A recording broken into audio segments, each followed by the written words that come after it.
Hi students, मैं हूं अमृत तिवारी और आप देख रहे हैं अमृत प्रोज। स्टूडेंट्स, आज हम क्लास 12 के फिजिक्स के first chapter that is electrostatic को स्टार्ट करने जा रहे हैं।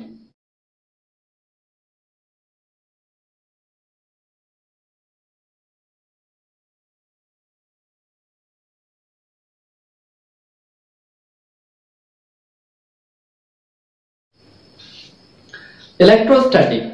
स्टूडेंट्स, इस चैप्टर को स्टार्ट करने से पहले मैं आपको एक छोटा सा इंफॉर्मेशन दे दूं। देखिए स्टूडेंट, आप इस पूरे चैप्टर के ना एक भी टॉपिक को मिस मत करिएगा। इस पूरे चैप्टर को आप एक फ्लो में पढ़िएगा। क्यों? क्योंकि अगर आप इस चैप्टर के एक भी टॉपिक को मिस करते हैं तो फिर ये चैप्टर आपको समझने में प्रॉब्लम होगी, और अगर आपको ये चैप्टर समझ में नहीं आएगा तो फिर जो हमारा सेकेंड चैप्टर है that is electric potential and capacitance, इसको समझने में भी दिक्कत होगी। ठीक है, तो आप इस पूरे चैप्टर को एक फ्लो में पढ़िए और आप इसके एक भी टॉपिक को मिस मत करिएगा। ठीक, चलिए स्टूडेंट, अब हम अपने इस चैप्टर को स्टार्ट करते हैं जो है हमारा इलेक्ट्रोस्टैटिक। स्टूडेंट देखिए, ये जो हमारा चैप्टर है इलेक्ट्रोस्टैटिक, ये दो वर्ड से मिलकर बना हुआ है। First one is electro. Student, electro means होता है इलेक्ट्रिक चार्ज।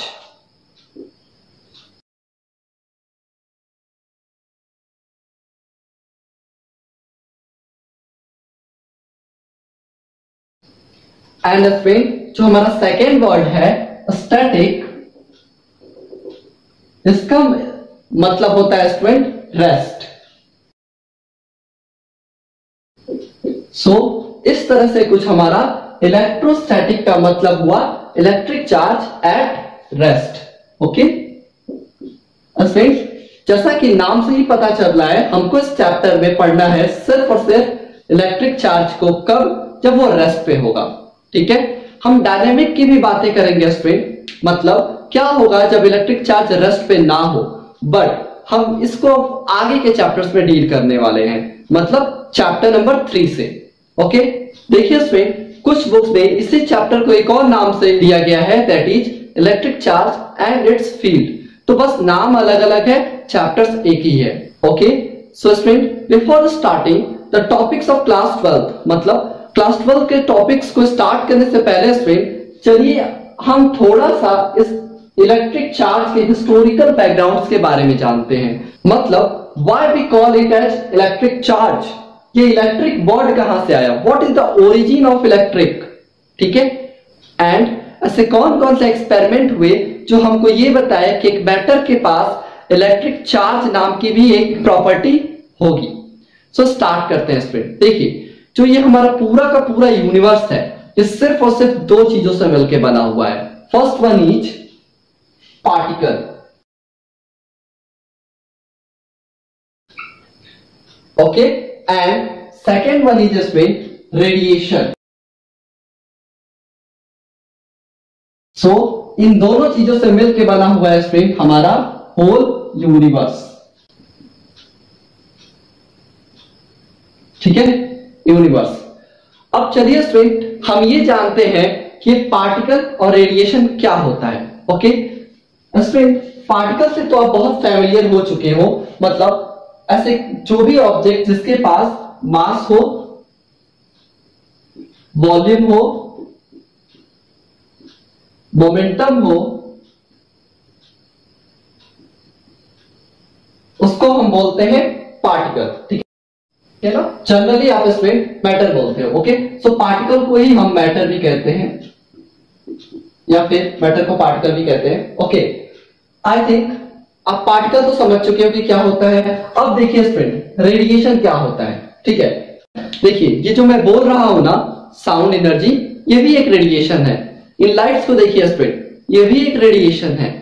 जो सन से अर्थ तक स्टूडेंट जो सनलाइट आती है, वो भी एक रेडिएशन है। इट्स मीन दैट कि radiation is simply a energy which have wave like property. Okay, wave like property. Okay, so student, I think कि अब आपको ये पार्टिकल और रेडिएशन का मतलब समझ में आ गया होगा। ठीक है, लेटर स्टूडेंट, हम ये भी पढ़ेंगे मॉडर्न फिजिक्स में कि ये जो पार्टिकल है और रेडिएशन है, ये आपस में इंटरचेंजेबल है। ठीक है, कैसे? देखिए आप ये वर्ल्ड फेमस इक्वेशन तो जानते हो ना, Einstein equation, that is equal to mc²। ठीक है, तो इस इक्वेशन के थ्रू स्टूडेंट आइंस्टीन सर ने हमें ये बताया कि जो हमारा पार्टिकल है और रेडिएशन दैट इज एनर्जी, ये दोनों के दोनों आपस में इंटरचेंजेबल है। ओके, नाउ स्टूडेंट हमको सिर्फ और सिर्फ यहां पे इस पार्टिकल पे ही फोकस करना है। ओके, सो चलिए स्टार्ट करते हैं। देखिए जब हम अर्ली स्टेजेस पे पार्टिकल पर स्टडी कर रहे थे तो हमने ये देखा कि पार्टिकल के पास कुछ ना कुछ ऐसी प्रॉपर्टी है जिसके थ्रू ये फोर्स अप्लाई कर सकता है किसी भी ऑब्जेक्ट पे। ओके, सो हमने ये देखा कि पार्टिकल के पास एक कैरेक्टरिस्टिक है जिसके थ्रू ये फोर्स अप्लाई कर रहा है। Okay, so it can apply force. ठीक है, नाउ से जब हमको ये पता चला कि ये हमारा जो पार्टिकल आई मीन मैटर है वो एक फोर्स लगा सकता है किसी भी अदर ऑब्जेक्ट पे, तो फिर हम क्यूरियस हो गए कि ये फोर्स जो है वो कितने टाइप के फोर्स होंगे। सो फ्रेंड्स जब हम इस फोर्सेस के बारे में स्टडी करना स्टार्ट किए तो हमने ये देखा कि जो फोर्सेस होते हैं वो दो टाइप के होते हैं। ओके, सो फ्रेंड्स सबसे पहले हमने ये देखा, सपोज दैट स्टूडेंट ये हमारा सन है। ठीक है, तो सन के चारों तरफ जो अदर प्लैनेट्स हैं वो ऐसे चक्कर लगा रहे हैं, ये जो प्लैनेट्स हैं ये इससे दूर नहीं जा रहे हैं। ओके, तो हमारे मन में एक क्वेश्चन आया कि जो प्लैनेट्स हैं वो दूर क्यों नहीं जा रहे हैं। तो after a lot of thinking हमने ये कंक्लूजन निकाला कि ये जो अदर प्लैनेट्स हैं just like that sun, moon, earth, Jupiter etcetera, ये किसी न किसी एक फोर्स ऑफ अट्रैक्शन से बाउंडेड है। ठीक है ना, एक दूसरे के बीच में एक फोर्स ऑफ अट्रैक्शन जरूर एग्जिस्ट कर रहा है जिसके थ्रू ये दूर नहीं जा रहे हैं। ठीक है, एक फोर्स ऑफ अट्रैक्शन से बंधे हुए हैं और उस फोर्स ऑफ अट्रैक्शन को स्टूडेंट हमने बोला ग्रेविटेशन, जो कि हम क्लास 11 पे बहुत अच्छे से पढ़ के आए हुए हैं। सो स्टूडेंट उस फोर्स ऑफ अट्रैक्शन को हमने क्या बोला, ग्रेविटेशन। ग्रेविटेशन स्टूडेंट अब जैसे ही हमको ये पता चला कि मैटर जो है वो एक फोर्स ऑफ अट्रैक्शन लगा रहा है जिसको हमने ग्रेविटेशन बोला, हमको ये जब पता चला तो हमारे माइंड में एक और क्वेश्चन आ गया कि मैटर के पास ऐसी कौन सी प्रॉपर्टी है जिसके थ्रू ये ग्रेविटेशनल फोर्स लगा रहा है या फिर जिसके थ्रू ये ग्रेविटेशनल फोर्स लगा सकता है। ठीक है, तो after a lot of studies and thinking और एक्सपेरिमेंटल एविडेंस स्ट्रेंथ हमें ये पता चला कि मैटर के पास जो चीज है जिसके थ्रू एक ग्रेविटेशनल फोर्स लगाता है वो है मास। ठीक है, तो मैटर के पास क्या है जिसके थ्रू एक ग्रेविटेशनल फोर्स लगाएगा, तो मास स्ट्रेंथ, मास के थ्रू ये ग्रेविटेशनल फोर्स अप्लाई करता है। मास स्ट्रेंथ क्या है, मैटर की एक इंट्रिंसिक प्रॉपर्टी है। ठीक है, इंट्रिंसिक मींस मैटर की ये खुद की प्रॉपर्टी होती है, हमें उसे देनी नहीं पड़ती। ठीक है, ओके, तो अब हमको ये पता चल गया था कि मैटर के पास एक प्रॉपर्टी है दैट इज मास जिसके थ्रू ये ग्रेविटेशनल फोर्स लगा सकता है। ठीक है, इट्स मीन दैट कि अगर किसी ऑब्जेक्ट के पास ज्यादा मास होगा तो वो ज्यादा ग्रेविटेशनल फोर्स लगाएगा और कम मास होगा तो कम ग्रेविटेशनल फोर्स लगाएगा। सो इसी ग्रेविटेशनल फोर्स के कारण स्टूडेंट देखिए जो ये हमारा अर्थ है ना अपने आसपास की सारी चीजों को अपने तरफ खींच लेता है। जस्ट लाइक दैट देखिए इस मार्कर को मैंने ऐसे ऊपर फेंका ना तो ये अर्थ की तरफ गिरा। क्यों? क्योंकि इस मार्कर की जो मास है वो कम है और ये अर्थ का जो मास है वो ज्यादा है और ज्यादा मास है तो वो ज्यादा ग्रेविटेशनल फोर्स लगाएगा। ठीक है, अब देखो बाद में स्टूडेंट जब हम इस पार्टिकल पे स्टडी कर रहे थे तो हमने ये ऑब्जर्व किया कि मैटर के पास एक और टाइप का फोर्स होता है और मैटर जब वो वाला फोर्स लगाता है तो फिर उसके सामने ये ग्रेविटेशनल फोर्स फेल हो जाता है। क्या हो जाता है? फेल। इट्स मीन दैट कि जब मैटर अपना दूसरा वाला फोर्स लगाएगा तो उसके सामने ग्रेविटेशनल फोर्स नेग्लिजिबल हो जाएगा। ठीक है ना, मतलब इसकी स्ट्रेंथ बहुत कम होगी। चलिए स्टूडेंट हम इसी बात को एक एग्जांपल की हेल्प से समझते हैं। देखिए स्टूडेंट मैं इस मार्कर से इस बोर्ड पे अमृत लिख रहा हूं। ठीक है, अब एक बात बताइए स्टूडेंट आप मुझे कि क्या जो इस मार्कर में इंक है उस मार्कर के इंक के पार्टिकल के पास मास नहीं होगा? ऑफ कोर्स होगा। ठीक है, फिर भी ये जो हमारा इंक है वो इस बोर्ड से चिपक गया। ठीक है, अब क्वेश्चन ये है कि जो हमारा अर्थ है क्या इस पे ये ग्रेविटेशनल फोर्स अप्लाई नहीं कर रही होगी? And the answer is of course कर रही होगी। फिर भी ये जो इंक है वो अर्थ की तरफ नहीं गिरता, ठीक है, इसको गिरना चाहिए था बट नहीं गिरता। नाउ स्टूडेंट, अब आप मुझे एक बात बताइए, क्या इंक का मास अर्थ के मास से ज्यादा है? ऑफ कोर्स नहीं है। ये जो बोर्ड है स्टूडेंट हमारा, क्या इस बोर्ड का मास अर्थ के मास से ज्यादा है? बिल्कुल नहीं है। फिर भी स्टूडेंट ये जो बोर्ड और ये इंक है वो आपस में एक दूसरे से चिपक गए हैं, ये अर्थ की तरफ नहीं गिरते। इट्स मीन दैट स्टूडेंट कि जो फोर्स इस इंक और इस बोर्ड के बीच में लगा हुआ है, जिसके थ्रू ये आपस में एक दूसरे से चिपके हुए हैं, वो फोर्स हमारे ग्रेविटेशनल फोर्स से ज्यादा है, ठीक है। और इस बात को स्टूडेंट हम मैथमेटिकली भी प्रूव करेंगे आगे के लेक्चर्स में, ठीक है। सो यहां पर स्टूडेंट इस चीजों को हम ग्रेविटेशनल फोर्स से एक्सप्लेन नहीं करते थे।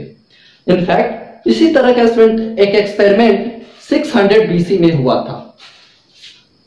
600 बीसी में स्टूडेंट इसी तरह का एक एक्सपेरिमेंट एक ग्रीक फिलोसोफर थे जिनका नाम था थेल्स। आई थिंक आपने नाम सुना होगा, थेल्स। ये एक ग्रीक फिलोसोफर थे स्टूडेंट। इन्होंने क्या किया कि एक एम्बर का टुकड़ा लिया, ठीक है, और उसको एक वुलन क्लॉथ के साथ रब किया। क्या किया इन्होंने? एक अंबर के टुकड़े को वुलन क्लॉथ के साथ रब किया।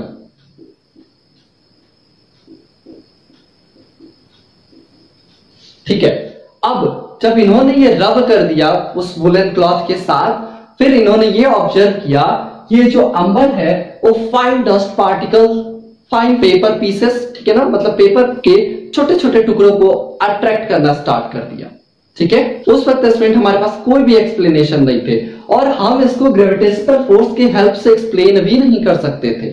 सो स्टूडेंट ये जो सारे के सारे हमारे एक्सपेरिमेंट हैं हमको कहीं ना कहीं इस बात को मजबूर कर रहे थे कि हम ये मान लें कि एक दूसरे टाइप का भी फोर्स जरूर एग्जिस्ट करता है और ये मैटर अप्लाई कर रहा है, ठीक है।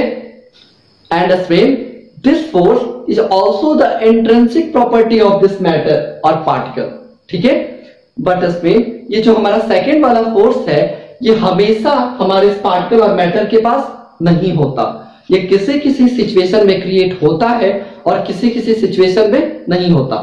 चलिए मैं आपको एक एग्जांपल की हेल्प से समझाता हूं। देखिए ये जो हमारा मार्कर है स्टूडेंट, मैं इस मार्कर को इस बोर्ड पे ऐसे रख रहा हूं। अब देखिए स्टूडेंट, क्या ये मार्कर के जो इंक थे वो इस बोर्ड के साथ स्टिक हुए? नहीं हुए। मैं फिर से करके दिखाता हूं, देखिए हुए नहीं हुए। बट इसी मार्कर को जब मैं यहां पे रब कर रहा हूं तो फिर इसके पार्टिकल्स इस बोर्ड पे स्टिक हो रहे हैं। Understand?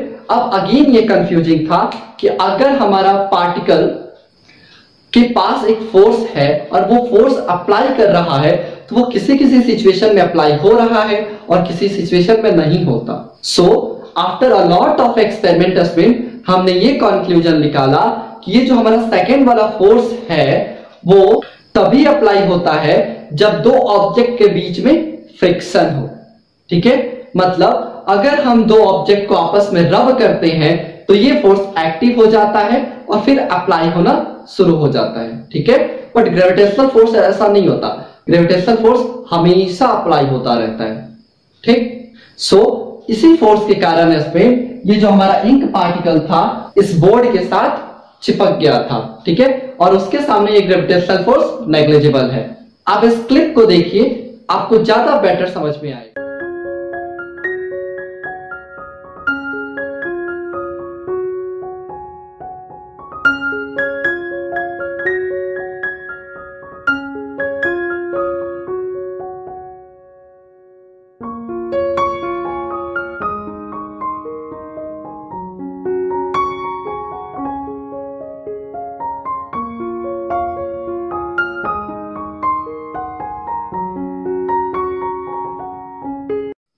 So by the help of this experiment हमने ये कंक्लूजन निकाला कि बिफोर रबिंग ये जो प्लास्टिक बॉडी थी ये किसी भी पेपर पीसेस को अट्रैक्ट नहीं कर रही थी, बट आफ्टर रबिंग मतलब रब करने के बाद ये प्लास्टिक बॉडी जो थी वो पेपर पीसेस को अट्रैक्ट करना स्टार्ट कर देती है। सो इन सेकेंड सिचुएशन जब ये प्लास्टिक बॉडी पेपर पीसेस को अट्रैक्ट करना स्टार्ट कर देती है तो हमने ये बोला कि अब इस प्लास्टिक बॉडी के पास एक स्ट्रेंथ आ गई है, इट्स मीन ये प्लास्टिक बॉडी अब चार्ज्ड है। ठीक है, सो इस तरह से स्टूडेंट हम अपने इस इलेक्ट्रिक चार्ज में चार्ज की डिफिनेशन बनाई। ठीक है, इलेक्ट्रिक चार्ज की नहीं, चार्ज की। तो what is charge? Charge is an intrinsic property of a matter. Okay, so ये जो चार्ज था वो भी एक इस मैटर की इंट्रिंसिक प्रॉपर्टी था। ठीक है, नाउ स्टूडेंट अब हम इस इलेक्ट्रिक चार्ज के बारे में जानने के लिए मैं आपको एक 1600 एडी में लेके जाना चाहूंगा। 1600 एडी में स्टूडेंट। ठीक है, एक डॉक्टर हुआ करते थे जिनका नाम था विलियम गिलबर्ट। क्या नाम था? William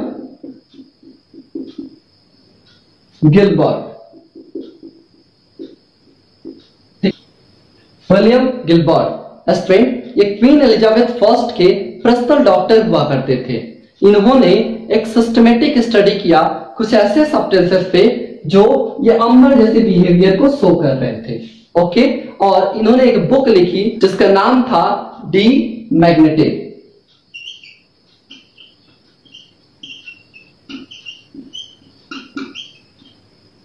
D magnetic means student होता है on the magnet. Okay, so ये अपने इस बुक डी मैग्नेटिक में इन सारे सब्सटेंसेस जो अम्बर जैसे बिहेवियर को शो कर रहे थे उसका नाम दिया इलेक्ट्रिका। क्या नाम दिया? इलेक्ट्रिका। अब उन्होंने ये नाम क्यों दिया वो देखिए। ये जो हमारा अम्बर है ना, इसको हम ग्रीक लैंग्वेज में बोलते हैं इलेक्ट्रॉन।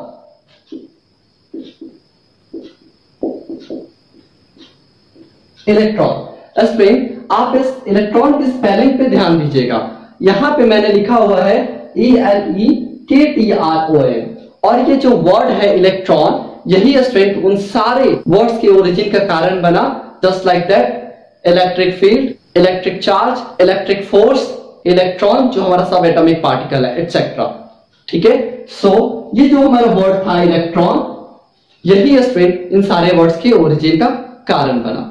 ठीक है, सो इस तरह से स्टूडेंट कुछ हम अपने इस इलेक्ट्रिक चार्ज की डिफिनेशन बनाए। ओके, सो इलेक्ट्रिक चार्ज क्या होता है? तो देखिए, electric charge in an intrinsic property attained by any material by which it can apply और respond to electric force. So electric charge student जो फोर्स लगाता है किसी अदर ऑब्जेक्ट पे, उसको हम कहते हैं इलेक्ट्रिक फोर्स। ठीक है, जो हमारा क्लास 12 का फर्स्ट टॉपिक है electric force. So I think student अब आपको ये पता चल गया होगा कि इलेक्ट्रिक चार्ज कहां से आया। Okay, and student next lecture से हम अपने क्लास 12 के सिलेबस को कवर करेंगे, और ये स्टूडेंट एक detail and brief historical background and evidence थे हमारे इस वर्ड इलेक्ट्रिक चार्ज पे।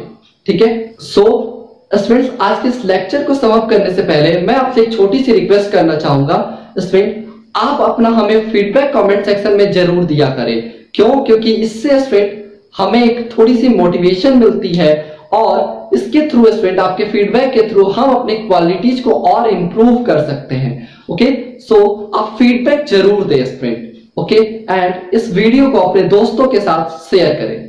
Thank you.